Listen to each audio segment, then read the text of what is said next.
So, what are you doing? Well, it's been a while, hasn't it? I've had a couple of issues. So I figured before I put it all back together, I wanted to kind of bring you up to speed because I don't usually show you all the mechanical stuff. I usually just take you out on a ride and everything is all wonderful and great. I mean, I tell you about the breakdowns, but I don't show you what happened. And there has been a lot of stuff happening with this, so I thought I'd give you a little I don't know, a little show. So anyway, yeah, the quad is obviously up on the lift table. It comes up to almost waist high. Thank God. I mean, this thing has saved me with my back and everything. All the stuff that's wrong with me is helped very much by this lift table because I just have to press a foot lever and boom, it goes up to about waist high. Anyway, and it's so heavy. I couldn't lift it up and put it on one of the little racks that people make, you know. It would be just way too hard with all the weight that's in the back of this thing. It's insane. So anyway, so it's up on the lift table to fix everything. And then I have, you know, this jack back here that I put it up on. I could put it up on the linear actuators that I've installed on it, but I guess I'm just used to putting it up on this jack when it's up on the lift table. So that's what I use. And it works real good anyway. So that's it with where it is right now. So I wanted to show you the CYC motor. The mid-drive that I've had on it forever is right here on Steven's trike. There is the controller and the motor. And then back here is the screen and the, you know, all the throttle and all that good stuff. So I took that off, right? So that was right here. That was put right there. Okay, so I took it off. I replaced it with a couple of sprockets there. I had to adjust the chain from the front up here to the back because it's different. And then I had to adjust this to the back. Now, what I've replaced it with is something that I had on there a while ago, which is the Grin Technologies. I think it's called the 212R, something like that. It's called an all-axle motor, which is supposed to be a pretty good motor. It's I think it's like 1500 watts, something like that. Anyway, I had to rewire the whole thing. So this here is the screen. It's called the Cycle Analyst. It's amazing. You can adjust pretty much anything on this thing. You can, let's see if you can see it. It's all 84 volts, right? Yeah, 84.7 volts. So it's all charged up. And it's just, you know, there's so many different things you can do on this. It's amazing. And I've been playing with it lately. So we'll see. We'll see how it goes. Anyway, that's all wired up. I got that all wired. This is the little itty bitty controller for it that is amazing in itself. Then what I did was, let's see, I'll turn the light here. Then what I did was I added the motor. I took the old cassette out, the hub with the cassette on it, took that out and added the motor. Here's the motor right here.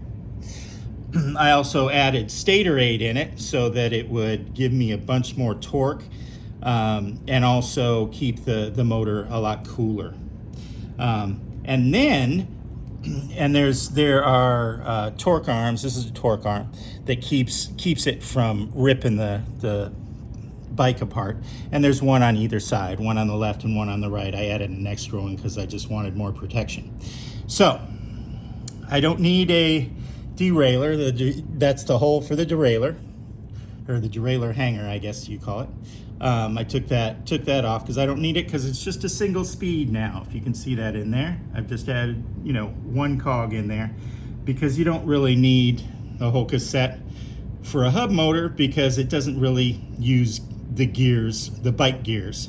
That's just for you to use for, leg power. And I don't use that very much, so I don't need to worry about that because the hub motor just goes.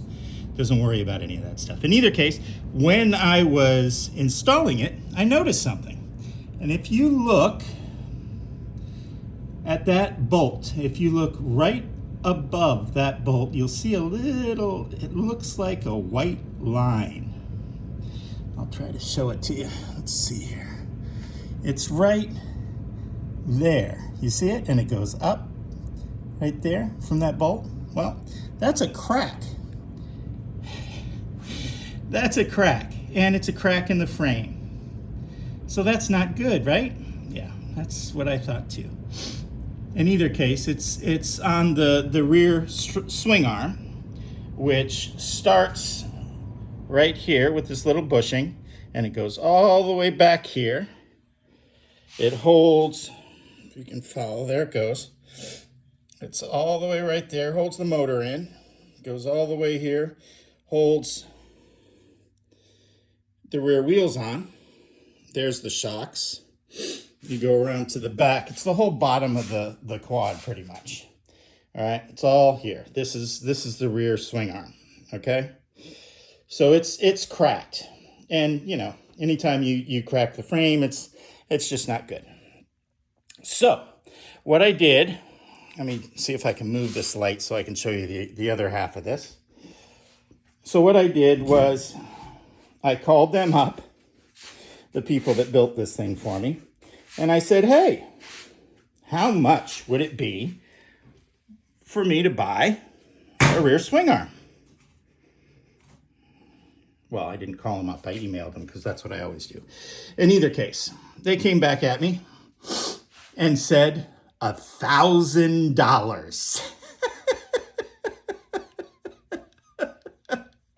$1,000.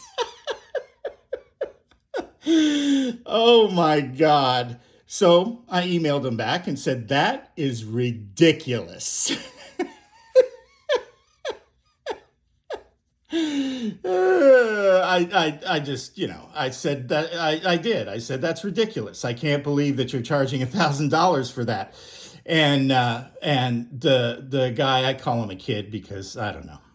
In either case, he came back at me after a while and said, okay, how about this? How about you send it back and we'll fix it for you. It'll probably cost $150, something like that. You'll have to pay to send it back. You'll have to pay to send it to them and pay to have it returned to you. And that'll be a little bit of money too. That'll be a good amount, even though it's very lightweight. It'll still, it's a big piece. So, it'll cost a little bit. So I figure maybe, I don't know, 250, maybe $300 if they don't spend a whole bunch of time on it.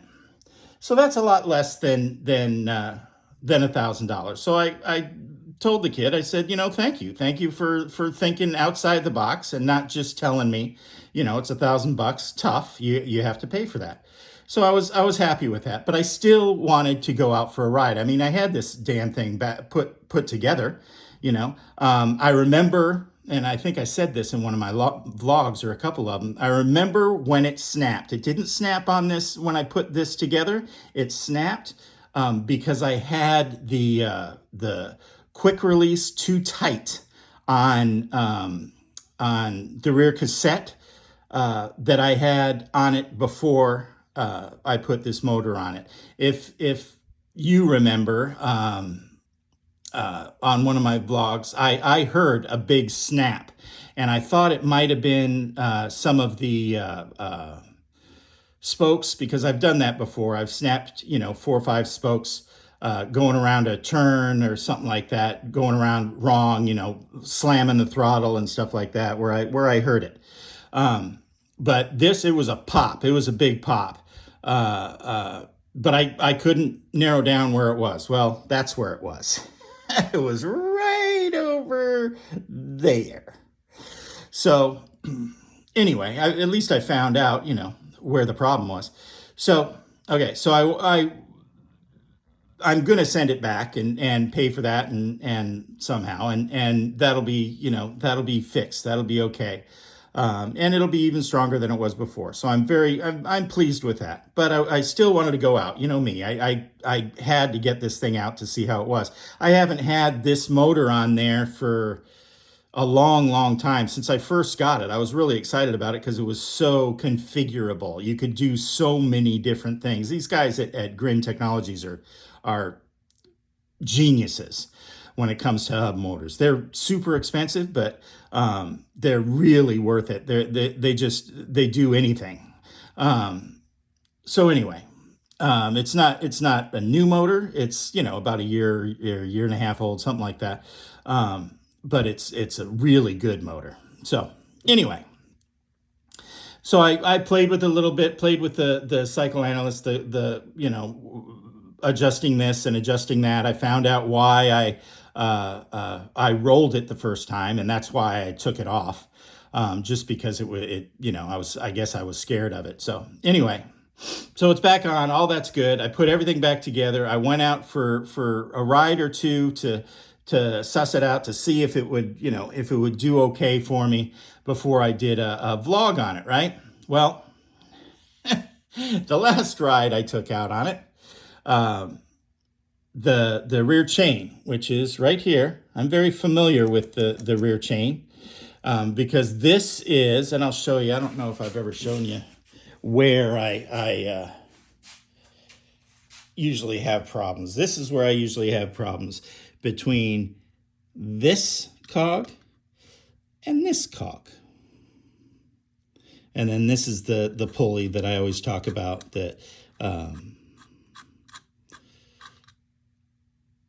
comes from TerraCycle, that is amazing. They're amazing. This is the thing that I made, that, it's just a piece of metal that has holes in it, but I adjust it that way, and that's where that is. Well, it came off during a ride. So I went back there out on the road, and I wanted to fix it, like I usually do. Big deal, right? And I went back to it, and I found this. Can you see that? And that's just a little bit because the chain is in the way. But you can see right here, there's 4 bolts. This is one of them. Oh. If you look over on the right, there is no bolt on that one. Or I'm sorry, no nut on that one. There's lock nuts, 4 lock nuts, and only one is remaining. So it jiggled all or almost all the lock nuts off, and the washers that I had on there, and kind of loosened up. So then it just came off. So now, and that's, I have had it loosen a little bit, but not that much. That's crazy. It's got to have something to do with the new motor and just how it drives it, or whatever. I don't know what it is. In either case, it just completely blew the differential apart. That's this. This is the differential right here. If you don't know, it allows one wheel to go one way, the other wheel to go the other way, and it kind of it saves your tires from being worn, because if you have a solid rear axle on a quad, it's not good for tires, because it drags one of the tires when you're going around corners. In either case, so it messed up my rear diff. So I had to take all this apart. And just to let you know what that entails, you have to take, see, there's one little, I call it a lock collar. It's a little washer kind of thing that has, it has these little, these are for that one, little Allen bolts that go in there. Then you have to come to the one that's hidden behind this, the chain. It is another little, I don't know if you can see that, another little locking mechanism that goes around the axle. And that is what these two are from. Then from there, it goes over to here. See that little hole? What you have to do is you have to find in that little hole is one of these on either side of the thing that holds on to the axle on this side, right? But you can't see it if it's all gunked up. And if you look, maybe you can see this. If you look on these, can I get them? Here, hold on. Can you see all that gunk that's right on the end?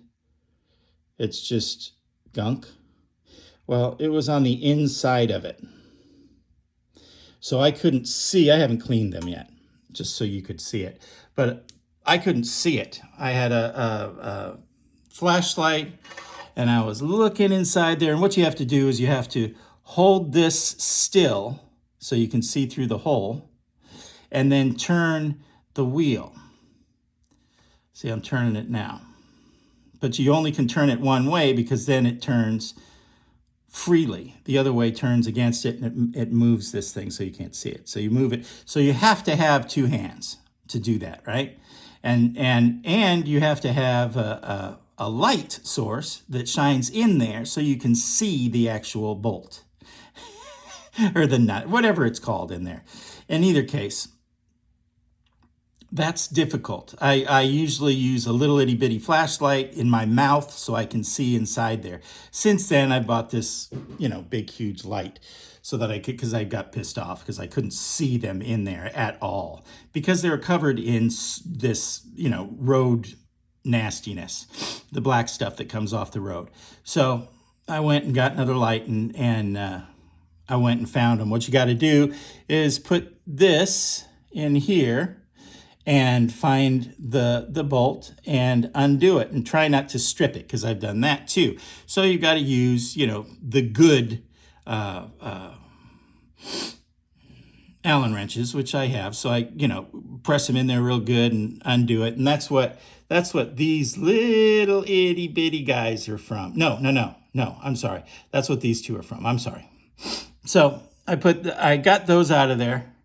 And then over on this side, there's two little lock washer kind of things. I don't know what they're called, that you got to take off to take the whole axle out. But one thing you've got to get out of there first before you can take the whole thing off is take one of these out of it, which are, I think they're called keys. In either case, they're little things that hold all this stuff together. There is one, which is that one that I just showed you, that is from right here, if you can see that keyway, they call it. And then there's another one, let's see, it is right here, if you can see that. And you might be able to see that there is still one in there. I'm tapping it right now.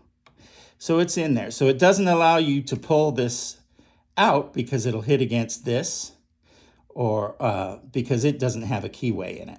And that's meant to hold the axle on. So I've got to take that out in such a way. You take this out in a certain way. You take either side out in a certain way, in a certain order and stuff like that.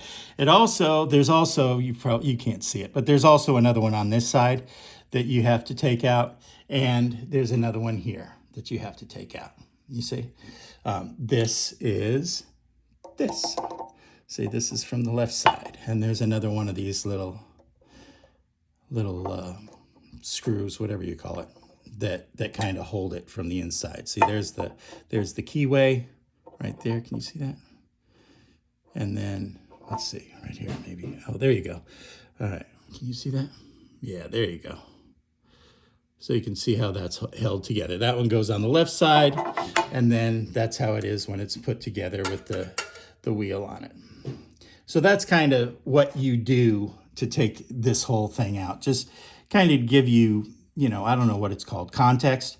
When I talk about, oh, I have to play with the rear differential, I have to do this with that, and take the rear end apart. That's what I'm talking about. It is time consuming, but now, I mean, God, I've got it so down that I've done it so many times to adjust this damn thing right here, and all the different, because I have a whole bunch of spacers in here that are just washers, but I had to, you can, I wonder if you can see it.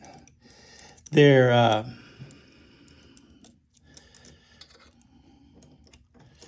there's a bunch of them in there. There's probably 6 or 8. I don't remember how many I put in there, but I've adjusted that thing back and forth and taken them out and put them back in, and to find the perfect angle to make this whole thing straight. It doesn't look that way now because the whole thing is all taken apart, and I have the right wheel apart, you see.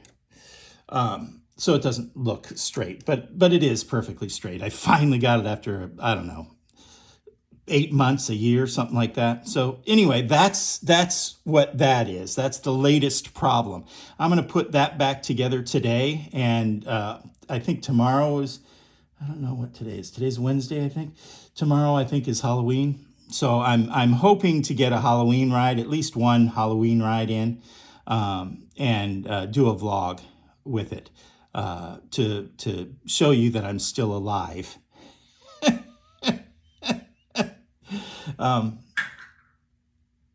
So that's kind of what has happened with this. What has taken so long. The issue really, honestly, is that I get all stressed out, so much anxiety about what is going to affect what, and what I'm going to do if it doesn't work. I get it all worked up in my head, so I don't do it.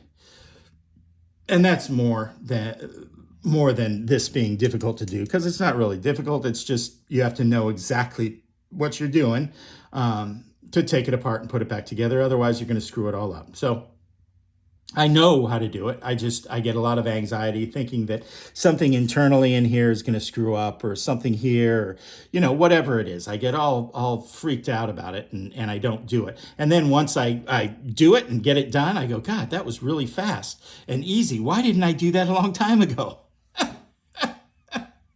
I don't know what's wrong with me, but whatever. That's what's in my head. In either case, I'm gonna hopefully fix that today, unless something else crazy happens. But that'll be fixed today, hopefully, and we'll go out today or tomorrow, depending on how long it is. But that's that. I wanted to show you what was going on. I just looked at it. Another thing. Do you see something over here? Look at that. That would be a whiteboard that has all the stuff some of the stuff that I need to do on my quad and on the trike. Look at that. I have it up on the door. Isn't that amazing? I've been talking about that for, I don't know, 2 years. So that's that. That's what I'm doing there. One more thing. I'm tired of getting all of the flats on this thing. I'm just sick of it. So what I find, and I have the Tannis Armor in all of my tires. What I'm going to do now is I'm going to put some of this slime. I bought some of this slime to put in the tubes. I'm going to put them in all the tubes of all the tires, and then also I'm going to put these Mr. Tuffy liners in my back tires, because those are the ones that usually go flat. I mean, I don't know. I don't think I've had more than one front tire that's gone flat. So I'm putting these in my big 26s and in the rear end of the quad, and see how that goes with all of these things in conjunction. See if they can fix the flat problem. So we'll see. We'll see how that goes. I'll give you, we'll see. I won't say that I'll give you a vlog. Well, I just did.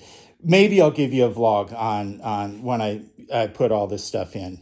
Tell me if you'd like that. If you want to see, me putting all that together, I could do that for you. In either case, that is, I think, all the issues, other than, the hurricane. That was a big issue. but you know, whatever. Anyway, that's it, you guys. Thanks. I'm sorry for not making a vlog, but you know, it's just my brain. So anyway, thanks, you guys. Have a good day or night or morning or whatever it is, wherever you're from, and I'll see you on the next one.